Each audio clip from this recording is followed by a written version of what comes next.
Boa noite, quarenteners! Ou bom dia, já não faz muita diferença, né? Esse conceito de noite, de dia, são conceitos pré-quarentena. Esse conceito de dia útil, feriado, domingo, terça, é tudo meio que a mesma coisa, né? Eu só sei que horas são, hoje em dia, às 8h30, por causa das panelas. O panelaço, eu acho que foi o jeito que o brasileiro encontrou de não perder a noção do tempo no confinamento. Sabe? Eu, pelo menos, eu penso assim, não sei vocês. Eu acho que eu preciso lavar o banheiro, que já faz uns 3 panelaços que eu não lavo. A gente marca as coisas já antes e depois do panelaço. Né? Vamos fazer uma live depois do panelaço? Aliás, não tem nem mais hora para fazer live. Tá difícil o cronograma de live na vida da pessoa. Mas vamos lá. Eu tô me acostumando ainda a gravar aqui. Para quem não sabe, eu tô na casa da minha mãe, onde eu estou confinado, aqui com a família. Essa coisa de falar sozinho com a câmera, ainda tô me acostumando. Me faz sentir meio que no paredão de um Big Brother, assim, é estranho. Parece que eu tenho que eliminar alguém, sabe? Me sinto sempre, parece que eu vou falar, então, eu queria eliminar o Jair, tá? Mas por questão de afinidade mesmo. Ele tá tentando propor um genocídio, eu meio que sou contra isso, sabe? Porque eu sou gaúcho no Big Brother, eu não sei, sempre acho que tem mais gaúcho por lá, mas vamos lá. Hoje a gente vai falar sobre você que está assistindo esse programa. Vamos lá, quantos anos você tem? Desculpa, acabei de perceber que eu fiz uma pergunta para uma câmera, que não vai, enfim, responder para mim, é a solidão. Embora eu não tenha te ouvido, eu imagino que você, de casa, tenha respondido algo entre 15 e 40 anos. Sim. Se é que você respondeu alguma coisa, porque em geral as pessoas não respondem quando a pessoa fala com elas, né, de dentro da câmera. Mas vamos lá. Eu fiz uma pesquisa, tá, na minha cabeça mesmo, e eu acho que esse programa ele fala majoritariamente com a geração Y, que é aquela nascida entre 79 e 95, e a geração Z, que nasceu de 95 a 2010. Não me perguntem o nome da geração de quem nasce a partir de 2010, depois da Z. Eu acho que o pessoal que deu nome às gerações achou que o mundo ia acabar antes disso. Aí falou, bota Z. Mas e quem nasce depois? Não precisa não, gente. Vai depois de 2010? Tem gente que vai nascer depois? Precisa de nome para ele? Põe nome não, pode Z. Depois de Z não tem mais. Enfim, existe um motivo, eu acho, para o nosso público ser mais jovem. É que a gente usa muitas referências da nossa geração, como se fossem universais. Todo mundo que já viu esse programa com os pais e avós já passou por esse momento de constrangimento. Vem cá ver, pai, é engraçado aqui, ó. Aí o pai fica olhando constrangido. Quem é Macaco 12? Pai, é o macaco do latino. Latino é brasileiro? É latino? Ai, caramba, vai demorar, vamos lá. Enfim, difícil explicar para seus pais e avós a relevância primordial do ET Bilu na busca por conhecimento, da grávida de Taubaté no debate sobre fake news, ou do falso patati patatá na discussão sobre renda básica. Afinal, eles criaram um bordão queremos meu dinheiro. Enfim, são muitas referências que eles não pegam. E lembra de jogar isso na cara deles quando eles disserem que você não tem cultura. Você nunca leu Dostoiévski? Não, não li. Não li nenhum Dostoiévski. Mas eu li todas as threads sobre a família Pôncio. Sim, Saulo Pôncio e sua família são nossos Aureliano Buendia, nossos 100 anos de solidão do Twitter. Sim, eu li inteiro. E agora, hein? Pronto. Parei com as piadas geracionais, acabaram aqui, prometo, porque a ideia desse programa é justamente ampliar o nosso público, atingindo as gerações que vieram antes da nossa. Quer dizer, imediatamente antes da nossa teve a geração X, que tem hoje entre 40 e 60 anos, que é meio X, então não vou nem falar dela. Ou antes dela, houve uma geração que não tinha nem letra. Antes da X, era o quê? Eram os boomers. Sim, os baby boomers, que nasceram nos anos 40 e 50, no baby boom. Eu não estou falando de Bonner, não, que não é um boomer, ele nasceu em 63, tá? Quem nasceu antes. Estou falando dos boomers e dos pais deles, que são a famosa geração silenciosa, que nasceu nos anos 30. E que está aí, velhinha, porém presente. E em grande parte, se recusando a ficar em casa durante a coronacrise. Olha isso. Meu senhor, vai pra casa, meu senhor! Olha isso, gente, eu dou conta disso. Olha o rolê do velho, gente. É complicado, ó. Nada na rua, nada. Só uns irresponsáveis aqui bebendo. Ó, meu avô. Ei, vô! Bora, pra dentro, bora. Pra dentro. Não Não pode tem ir nada mais de não. terraço, não. Eu vou por onde eu quiser, que as pernas é minhas. Eu nunca vivi presa, rapaz. Nunca matei, nunca roubei, nunca trafiquei. E por que é que eu tô presa? Mas, menino... Quando questionamos o motivo de estar na rua, Onde eu fui, onde eu deixei de ir, ninguém precisa saber. Obrigado, bom dia.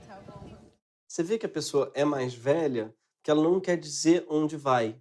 a pessoa mais velha ainda está apegada ao conceito de privacidade, que é muito uma coisa de velho, né? O jovem não vai a lugar nenhum sem compartilhar a localização, mandar foto do pinto. Mas, antes de você, que é jovem, julgar os velhinhos fazendo velhices na quarentena, pensa o seguinte, uma pessoa que nasceu em 1930 viu a Grande Depressão, viu uma ditadura militar, viu uma guerra mundial, viu outra ditadura militar, viu inflação de 1000% ao ano, teve a poupança confiscada, viu 2 impeachments e um 7-1. É claro que a pessoa pensa, não é um viruzinho que vai me derrubar. Eu sobrevivi a dengue, zika, chikungunya, cólera e cunha. Eu criei imunidade. Desde pequeno que eu como manga com leite, não dá nada. Só que não, ninguém está imune.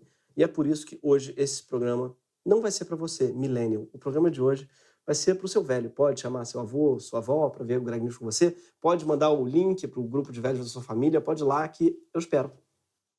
Tá todo mundo aí já? Hein? Quiser eu falo um pouco mais alto? Não precisa? Tá. Tudo bem. Qualquer coisa eu falar. Então, telespectador idoso. Boa noite. Boa noite, Augustos e Reginas desse Brasil. Lúcias, Veras, Veras Lúcias, Haroldos, Humbertos, Albertos e Adalbertos, Válteres e Valdires, Amálias, Amélias, Adélias e Adílias. Bem-vindo você, de nome indígena unissex, seja Darcy, Jacis e Assis ou Juracis. Bem-vindas Dalvas, Dulces e Dilmas, Ruiz e Raús, Neis, Edneis, Arletes, Saletes, Claudetes, Elisetes, Geraldos, Agnaldos, Valdos e Agnaldos. Bem-vindos ao Greg News. Meu nome é Gregório, sim. Meu nome é da época de vocês, né? Na verdade, eu sou um de vocês. Eu tenho 2 gatos, eu odeio música eletrônica, eu leio jornal impresso, eu ronco, eu falo sozinho e eu acho graça em anedota, assim, daquelas de papagaio. Sim, eu também fico revoltado que ninguém mais conta anedota. Não sei se percebeu. Se você assistir até o fim, inclusive, eu prometo que eu vou contar uma anedota. Hoje eu quero falar com você porque você está correndo um perigo real. Sim. Ao que parece, não é só um vírus que está querendo te matar. É um presidente. Desculpa a sinceridade, tá cada vez mais claro que existe um projeto em curso que envolve o seu extermínio. Pesado, né? Mas é a mais pura verdade. E é por isso que hoje, no Greg News, a gente vai falar de velhofobia, ou gerontofobia, ou idadismo, ou síndrome de Doris. Gente, pera lá, sabe? O papai e a mamãe aí se virando, se matando. Vocês dão muito trabalho, muitas despesas também. Não, o vovô agora com esses chiliques, né? Só de remédio foi uma fortuna. Você não sabe se é uma novela do Manuel Carlos ou uma propaganda da reforma da Previdência do Paulo Guedes. É engraçado que o velho do início dos anos 2000, ele parece o jovem de 2020. Ele usa viseira, pochete, tem a planta no apartamento e gasta um puta dinheiro com remédio. A velhofobia sempre existiu, como todo mundo sabe. Ela é mais velha que o mundo, ela é do tempo do onça, como diriam as pessoas do tempo do onça. No Japão feudal, por exemplo, tinha a prática do ubasuchi, que era o abandono de velho. Era costume deixar o idoso da família em montanhas ou florestas para que ele morresse lá. Mais ou menos como fazem hoje com o cruzeiro do Roberto Carlos. Atenção, viu? Se o seu filho te der um ingresso para um cruzeiro desse aí, é uma armadilha. Muito poucos voltam. De verdade. Cuidado, bicho. Ah, caro telespectador velho, aqui cabe só uma explicação disso que eu falei sobre o Roberto Carlos. Foi uma piada, porque o espectador assíduo, ele sabe, quando não tem um balãozinho aqui do lado explicando de onde eu tirei a informação, é porque eu tirei a informação do fiofó, ou do furico, como preferir, enfim, do traseiro. Agora, vocês vão me desculpar, mas dá para entender o preconceito com o velho. Eu explico, tá? Para começar, faz tempo que a gente é governado por gente muito mais velha que a população, entende? E o material humano apresentado pelo político idoso, ele não é de boa qualidade. Alguns, para piorar, né, não somente são mais velhos, como vieram da Transilvânia e não podiam nem ver a luz do sol. Sim, ai, que saudade da época em que o problema do presidente é que ele sugava sangue, né? Ai, meu Deus, saudade daquele vampiro. Sei que essa verdade ela é dura, mas até quando o partido é novo, os eleitos têm cabelos brancos, como o governador de Minas Gerais, Romeu Zema, para quem a idade não trouxe muita sabedoria, não. Qual a proposta para o fortalecimento da FUNED? É a pergunta do Daniel. Eu gostaria que o Daniel me explicasse o que é a FUNED, ou você sabe? Fundação Ezequiel Dias. Ezequiel Dias. Importante centro de pesquisa, produção de medicamentos e vigilância em saúde. Como você pode ter adivinhado, ele não tinha nenhum projeto para fortalecimento da FUNED, porque fica difícil você ter um projeto para algo que você não sabe que existe, não é? Ah, Gregório, faz um projeto para o Potrop. Ah, o que é isso, né? É bom saber antes o que é, porque não tem nenhum projeto com siglas soltas, que é difícil. Ah, fala um projeto para o Bilob. Não sei, é melhor a gente saber o que é. né? Aí ele não pensou antes em descobrir o que é, ele não tinha como ter um projeto. É inteligente a resposta dele até. Mas seria legal dar uma olhadinha, porque, enfim, os caras já sabiam o que era e tal, né? Enfim, o problema todo é que, depois de eleito, ele não se deu ao trabalho de ter um projeto para a FUNED. E a prova disso é que, semana passada, a FUNED abriu um processo seletivo emergencial por causa da pandemia. Isso é, semanas depois da pandemia. O cara se elegeu governador de um estado e não conhece seu principal polo de ciência. Vai ver, é porque a FUNED existe desde 1907. Tem 113 anos a FUNED. Ou seja, ela é muito velha para o Partido Novo conhecer. Né? Mas, voltando para a velhofobia, a prática japonesa de levar os velhos para morrer parece muito cruel, né? Ao mesmo tempo, ela continua sendo muito comum, sobretudo em nossa cultura, a tal ponto que o Código Penal tem a figura do geronticídio, que é o assassinato de alguém em razão de sua condição de idoso. Por isso, talvez, Renato Aragão esteja se fantasiando de criança há 40 anos, para fugir dos geronticidas. Está funcionando, mas a melhor tática ainda é desse velhinho aqui. Entender por que tá na rua, né, pô? Obrigado. Entender, né? Eu vou tentar. Tudo bom com o senhor? Graças a Deus. Qual que é a idade do senhor? 21. Acho que ele deve trabalhar naquela loja Forever 21. Mas não é impossível que ele tenha, de fato, 21 anos e, sei lá, trabalhe na emergência do Miguel Couto. Né? Na saúde pública, é tipo o ano de cachorro que a pessoa vive. Mas por que a gente está falando disso no meio de uma pandemia? Primeiro porque o próprio vírus ele é velhofóbico. Por mais que muita gente jovem tenha morrido, o vírus ele é um pouco como a Lili Safra. Quando pega um idoso, ele tem chance alta de morrer. E esse não é o único problema. Nosso governo também é muito velhofóbico. E talvez a renúncia do governo em lutar contra a pandemia se dê porque o vírus ele é um grande aliado no seu projeto geronticida. Não acredita? Então vamos analisar o que Bolsonaro já falou sobre o vírus. Por exemplo, ele cansou de repetir isso daqui. Que é a questão do vírus, que chegará, como já chegou, tá certo? Mas não é motivo de pânico. Essa sempre foi a minha mensagem. Quem está são, tá? O risco é quase zero. O problema é acima dos 60 anos ou quem tem algum problema de saúde. Ou seja, para ele tudo bem deixar um monte de gente morrer, porque as pessoas sãs, elas vão ficar vivas. Eu não sei vocês, mas se fosse para eu escolher, eu preferia que fosse o contrário. Só sobrasse velho, fumante, hipertenso, asmático, diabético, porque as pessoas sãs, elas são as mais insuportáveis do mundo, né? O inferno, para mim, ele é uma reunião de pessoas sãs. Eu já imagino o Paulo Cintura fazendo um diet shake de cloroquina. Mas o mais grave é que, segundo o Bolsonaro, não existe motivo para pânico. Por quê? Porque só vai morrer velho. Sim, primeiro, como se morrer velho fosse aceitável, né? Como se todos os velhos do mundo fossem dispensáveis. E, sobretudo, segundo ele, os velhinhos de Copacabana. Não será como a Itália, no meu entender. Agora, a Itália é uma cidade, é um país parecido com o bairro de Copacabana, onde cada apartamento tem um velhinho ou um casal de velhinhos. Então, são muito mais sensíveis. Morre mais gente. Geralmente é esse, é um senhorzinho, uma senhorinha, um casal de velhinhos. Se chegar neles, tá certo? A chance de entrar em óbito é grande, porque já tem uma série de problemas. Você quer que eu faça o quê? Eu tenho o poder de pegar cada idoso lá e levar para um lugar? Fica aí, tá aqui uma pessoa para te tratar. A notícia é boa. Com essa crise, quem não tiver mais dinheiro para ir para a Itália, pode ir para Copacabana. Tem praia, tem estátua, tem pizza e tem velho. Tem o calçadone, famoso ali, né? Tem golpe em turista, tem a Narcissa Tamborindegui, que é o nosso Papa, que as pessoas cumprimentam da janela, do Chopin. E tem o fascismo, para quem gosta. Olha que legal. Mas o mais esquisito é, para falar que o brasileiro tem que ficar calmo, Bolsonaro usa o exemplo de um lugar cheio de velho que fica no Brasil. E, por acaso, é um dos poucos apoiadores que ele ainda tem se reúnem. É igual o Lula dizer, olha, morreu muita gente na Itália, mas a Itália é uma grande São Bernardo, tá? Só tem sindicalista e metalúrgico, então foda-se, não vai fazer falta. E Bolsonaro não para por aí. Ele também se eximiu da responsabilidade pelos velhinhos que têm que ficar isolados durante a pandemia, sugerindo que quem tem que cuidar deles é a família. O responsável por São João, porque a minha mãe de 92 anos, são seus meia dúzia filhos. Nós que somos responsáveis pela minha mãe no momento. Tá? Em último lugar, se não tiver ninguém, daí um asilo, o Estado, seja quem for. Meia dúzia filho. Ele usa o termo meia dúzia para falar de filho. Meia dúzia se usa para falar de ovo, de ninhada de bicho, no máximo. O que, aliás, pode explicar o uso do termo, né? Minha mãe teve meia dúzia de filhos. Um a mãe comeu, o outro eu pus no Senado, aí um que deu berne na cabeça, um tava meio laranja, um eu botei pra cruzar, mas ele não gostou não, um ali, um é fêmea. Oi? Para ele, quem tem que cuidar de idoso, para o Bolsonaro, é o filho dele, né? Ah, mas e o idoso que não tiver filho? Ah, em último caso, se não tiver ninguém, ele fala, aí é um asilo ou é um Estado, seja quem for. Ele é um chefe de Estado, ele trata o Estado como um subasilo. Para ele, o Estado, qual ele é chefe, é o último círculo do inferno. E olhando para o ministério dele, eu acho que ele tem razão. O maior problema, Bolsonaro, é que mesmo as famílias brasileiras nem sempre conseguem cuidar muito bem de seus velhinhos. Muitos casos de crueldade contra idosos vêm de dentro da própria família. Em 2019, o governo recebeu 102 denúncias de violação contra idosos por dia.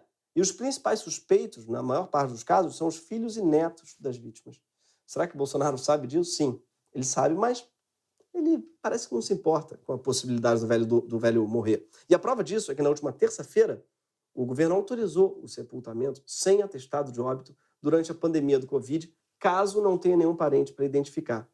É o que a portaria chama de hipótese de ausência de familiares ou pessoas conhecidas do obituado ou em razão de exigência de saúde pública. O que é que isso significa? Como ninguém da família é autorizado a chegar perto do cadáver, pode ser bem difícil de conseguir um atestado de óbito, porque isso depende de alguém identificar o morto. Então a portaria autoriza o enterro sem atestado. Para quê? Para agilizar. O que é que isso prova? Prova que o governo sabe já muito bem que a tal gripezinha vai matar muita gente. Inclusive que ele criou uma estratégia para agilizar essa desova. Mais uma vez, o governo se comporta como a Doris. Gente, vocês dão muito mais despesas do que posso imaginar, sabia? Não, agora o vovô vive doente toda hora, né? Não, já pensaram numa coisa? Já pensaram quando morrer? Vão ser enterrados aonde? Já pensaram nisso? Não falei morte, pelo amor de Deus, não. Tem que falar, vó, tem que falar. Não tô agorando, não, tô sendo prática. A própria atriz revelou: se eu fizesse a Doris nos dias de hoje, seria amada. Pior, seria eleita. Ia ter chapa. Bolsodoris. Mas essa não é a primeira vez que o governo mostrou sua velhofobia. Não é de hoje que o Estado brasileiro também é gerontofóbico em suas políticas públicas, apesar do país ter 30 milhões de idosos e esse número crescer a cada dia. É isso mesmo. O Brasil, ele não é mais um país jovem. Isso que você aprendeu na sua aula de geografia na quinta série, hoje é uma ilusão. Daqui a 11 anos, o Brasil vai ter mais velhos do que crianças. E apesar disso, a gente está em 56º lugar no ranking dos melhores países para idosos viverem, o que basicamente torna o Brasil um péssimo lugar para ser velho.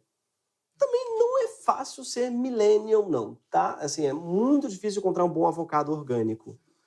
Explicando a piada, avocado é tipo um abacate millennial, tá? Que o jovem come salgado em cima da torrada com pimenta. Sim, senhores. O creme de abacate, tadinho, vai morrer, junto com a última Dona Lucy. Foi cancelado, assim como o bolo mármore, a gelatina mosaico, a torta de pão de forma e o Zé Maia. Sim. Depois a gente explica exatamente porque, enfim, é assunto para outros programas. Mas quase todas as cidades brasileiras são um desastre para a terceira idade. A OMS tem uma certificação para cidades amigáveis à pessoa idosa. Dos mais de 5.500 municípios brasileiros, somente 4 possuem esse selo da OMS, o que é péssimo, porque uma cidade boa para os velhos é basicamente uma cidade boa para todos. Um ônibus equipado para que um velho entre com segurança vai ser igualmente bom para uma grávida, para um deficiente físico, para uma criança. Na verdade, vai ser bom para todo mundo no fim da quarentena. Afinal, todo mundo vai sair dessa atrofiado, acima do peso ou grávida. Segundo a OMS, as únicas cidades boas para velho no Brasil são Pato Branco, Esteio, Porto Alegre e Veranópolis. Não, Caxambu não está na lista, nem Águas de Lindóia. Tá? Pelo jeito, a cidade vem enganando idosos há 100 anos. É um truque, não caiam nessa. Quase todas as cidades são no Rio Grande do Sul. Isso acontece basicamente porque o estado tem a maior proporção de idosos no Brasil. Desde 2019, o estado tem mais velhos do que jovens. No Rio Grande, a bandeira podia ser um grande macramê. Porque olha como são felizes os velhinhos de lá.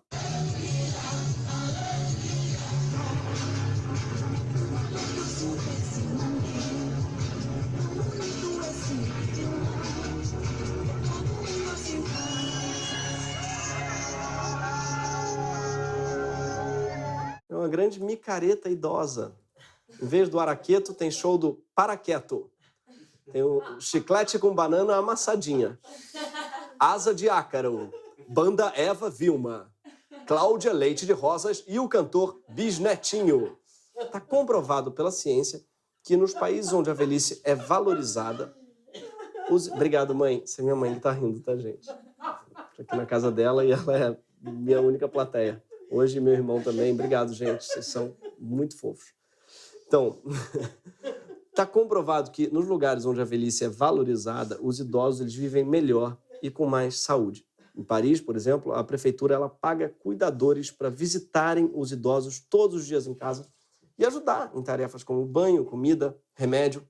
E antes que você fique nervoso, isso acontece se o velho quiser. Ninguém aparece surpresa na casa do velho para dar banho, não. Não, tá? Pergunta antes, quer, se apresenta, dá bom dia, prazer. Em Cuba, os velhos aposentados dão conselhos a jovens que se iniciam na profissão. E em alguns ofícios, eles abrem até pequenos consultórios de dúvidas nas ruas. E fazem documentário do Wim Wenders também, tiram foto para turista com charuto na boca, um monte de coisa. E a Suécia, gente? Olha o apartamento especial para idoso que os cientistas da Suécia estão preparando. Here is the bathroom, and we have some special functionalities here. One is the possibility to adjust the height of this, like that, depending on if you're sitting in a wheelchair, for instance, or if you are short or tall, you can adjust it very easily. It's very important to be able to sit down in the shower. Sim, uma pia eletrônica que sobe e desce. Isso é pornô para velho. Sim. Vai, pia. Desce até o chão, vai, desce. Desce, ordinária. Eita. Para ficar perfeito, só ficou faltando uma capinha para o controle remoto, de preferência bordada. Mas, enquanto isso, no Brasil, o descaso com os idosos é total. E depois da eleição de Bolsonaro, a situação ficou pior a cada dia. Sobretudo depois da aprovação da reforma da Previdência, no ano passado, que, somada à reforma trabalhista de 2017, praticamente obriga o idoso a trabalhar até morrer. Pior é que a imprensa, ao invés de cobrar do Estado que protegesse os velhos, já fez reportagens como essa daqui. 81 anos e é trabalhando que o seu Geraldo diz que consegue varrer os problemas da vida. Você esquece os problemas fora daqui. Aqui dentro não tem problema, lá fora tem. Levanta às 5, 3 conduções, 6h30 estou aqui, o café, começo a trabalhar às 7. Só paro para almoçar. Eu não tomo remédio, não tomo nada até hoje, nada. O seu Geraldo é um espelho para todos nós funcionários que temos a idade abaixo que a dele. Ele é um exemplo de pessoa polivalente, que está sempre disposto a ajudar, fazendo todo o seu trabalho e ainda ajudando em outras coisas também. Esse programa é para os seus Geraldos do Brasil, que diz que varre os problemas para fora, mas não vai. Sabe a única coisa que varreria, seu Geraldo? Tomar os meios de produção. Se o operário tudo varre, a ele tudo pertence, seu Geraldo. Aliás, esse prefixo seu, para chamar o idoso, me dá aflição, porque já mostra que o brasileiro está sempre querendo se livrar do velho. Olha, esse é o seu Geraldo. Seu não, esse é o seu Geraldo. Meu? Não, é seu Geraldo. Vai ser Geraldo. Não é meu Geraldo, é seu Geraldo. Vai com o teu Geraldo. Meu Geraldo. Enfim, apesar de andar sempre cercado de velhos, né, na prática, parece que o Bolsonaro nunca se importou com a terceira idade. Nem ele, nem os empresários que apoiam ele. Isso ficou ainda mais claro agora, em meio a essa pandemia aí do coronavírus. A você, governante, vamos acabar o mais rápido possível com esse isolamento, com essa quarentena, com esse lockdown. Vamos fazer o Brasil funcionar de novo, evidente. Vamos tomar todos os cuidados sanitários possíveis para não pegar doença, lavar as mãos, vamos isolar os nossos idosos, vamos isolar as pessoas que têm doenças de base, doenças pulmonares, diabetes, enfisema, que podem prejudicar. Mas o resto, pessoal, vamos para as ruas, vamos trabalhar. Vamos isolar os nossos idosos e as pessoas que têm problema de saúde para que não se contaminem. Vamos liberar o resto. Porque o saudável, quando pega o vírus, ele é uma gripe. Não é uma coisa tão grave para quem é saudável e tem boa imunidade. E vai criar anticorpos. População de idade, 45. As pessoas que morreram na Itália, que estão morrendo, né, têm idade média de 80 anos. E eu falei pro meu pessoal aí hoje, né, pessoal, nós vamos pegar a gripe, não vamos ter problema, pode ficar certo disso. Falou o jovem da van, né? Falou o atleta da van. E quanta merda falou. Porque nem a média é 80 anos, nem se fosse 80 anos seria ok. E para não dizer que, enfim, esses caras aí não têm um plano para os velhos? Eles têm. O que eles têm? Eles chamam de isolamento vertical. E não. Isolamento vertical não é aquilo que o Roberto Baggio fez com a bola na Copa de 94. Tampouco é a forma como o Temer está dormindo dentro do sarcófago. Isolamento vertical consistiria em isolar na sociedade apenas os doentes e os velhos. Só que esse tipo de isolamento só é eficaz quando se trata de uma epidemia menor e em outro estágio de propagação. Numa doença tão contagiosa quanto a Covid, é impossível, sobretudo no início da epidemia. Isso, segundo especialistas, e também praticamente todos os governos e países que pensaram no assunto. Foi o caso da Inglaterra, por exemplo, que a princípio decidiu pelo isolamento vertical, mas depois de 300 mortes teve que voltar atrás e decretar o isolamento radical. Ou seja, isolamento vertical é um negócio que só pegou no Brasil. Feito sushi com manga, pizza de frango catupiry e traficante evangélico. Quer ver como a ideia não para de pé? Primeiro, como é que a gente pode garantir que as pessoas mais jovens e crianças não terão contato com o idoso num país em que tantas famílias vivem juntas num único domicílio e onde tantos idosos dependem dos cuidados dos seus familiares para sobreviver? E mesmo no caso dos 4 milhões de idosos, vivem completamente sozinhos no Brasil. Quem vai cozinhar, cuidar e dar boa noite para o Bonner junto com o velho? Ou seja, isolamento vertical é roubada. Ou, como diria Chorão, eu vejo na TV o que eles falam sobre os velhos não é sério, o velho na TV nunca é levado a sério. Ouçam Charlie Brown Sr. E mais, mesmo se fosse possível isolar os velhos, pessoas mais jovens também podem desenvolver sintomas bem graves do novo coronavírus. 47% dos pacientes internados com corona nas UTIs dos Estados Unidos não são idosos. Os jovens, de fato, eles têm menos chance de morrer, mas isso se houver leitos de UTI para quem precisa. Na hora em que os leitos acabarem, e é possível que isso aconteça logo, muita gente não idosa vai morrer por falta de respirador ou cuidados no hospital. Então, jovens, tirem da cabeça que essa é uma doença de velhos. Essa é uma doença grave que pode matar todo mundo. Agora, é triste ter que explicar isso para você, porque mesmo que Bolsonaro tivesse razão, que a Covid-19 só matasse velho, nem por isso seria aceitável deixá-la correr solta. Até porque, convenhamos, é meio duro dizer isso, mas quase todo mundo que vale a pena salvar no Brasil é velho. Por exemplo, Lobão tem 62 anos. Se a gente perder o Lobão, vai ser chato? Vai. Vai fazer falta ver ele se arrependendo no Twitter toda semana. Mas o Caetano tem 77. Se o Caetano faltar, eu acho que dá para trocar o nome do país para ex-Brasil. O Chico Buarque, o Gilberto Gil, o Jorge Malfer, tudo velho que o governo Bolsonaro e o Roberto Justus preferem trocar por uns trocados, para o Paulo Guedes isentar de imposto. Então fica esse papo de renovação na política, nova política, partido novo. Gente, até os políticos safados velhos são mais legais do que os novos. Porra, eu trocava o Bolsonaro pelo Sarney agora. No estado que tá, bota o Sarney. Eu digo mais, hoje os políticos que estão realmente apresentando ideias revolucionárias também são velhos. É um momento de muita atenção. A polícia militar está carregando Suplicy, que se recusou a sair do local e disse que só sairia daqui preso. A mente autoritária da extrema-direita costuma confundir oponente com inimigo. Quem pensa diferente de mim não é meu inimigo. Non innalzate muri, costruite ponti. Answer the question. The wealthiest family in America gets a $52 billion tax break as a result of the repeal of the estate tax. That's correct. Tell the American people why you think that's good when you cut Medicaid and you cut programs for kids. Y si sos joven, tienes que saber esto. La vida se te escapa y se te va minuto a minuto. Y no puedes ir al supermercado y comprar vida. Entonces, lucha por vivirla. Lutamos como nunca, perdemos como sempre, mas a luta continua.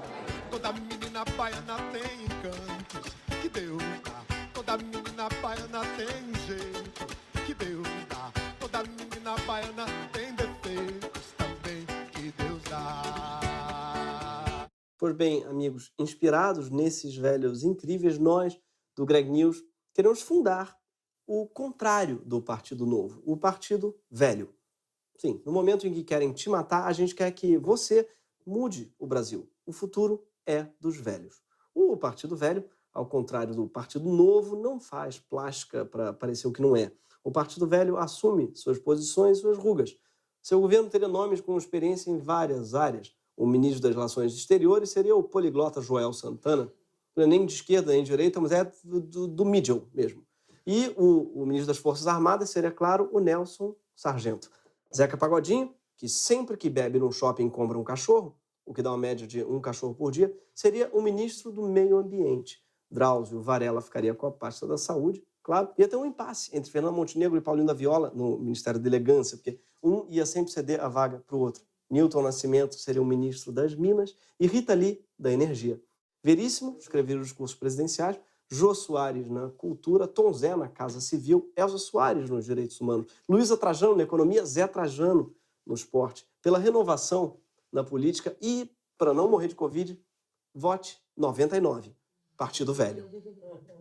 Esse foi o Greg News.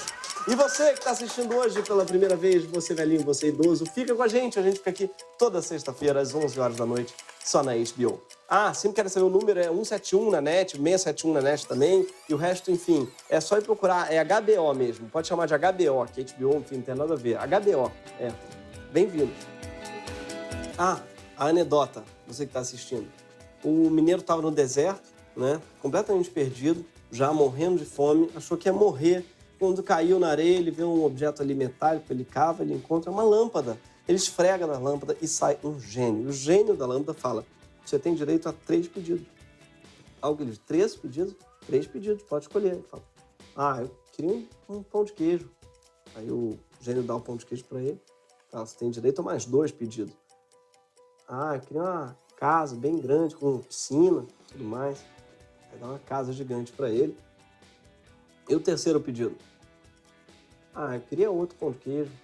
Aí o gênio dá outro pão de queijo. Mas, desculpa, eu só quero te dar uma pergunta. Por que você pediu 2 pães de queijo e uma casa bem grande? Fiquei com vergonha de pedir 3 pães de queijo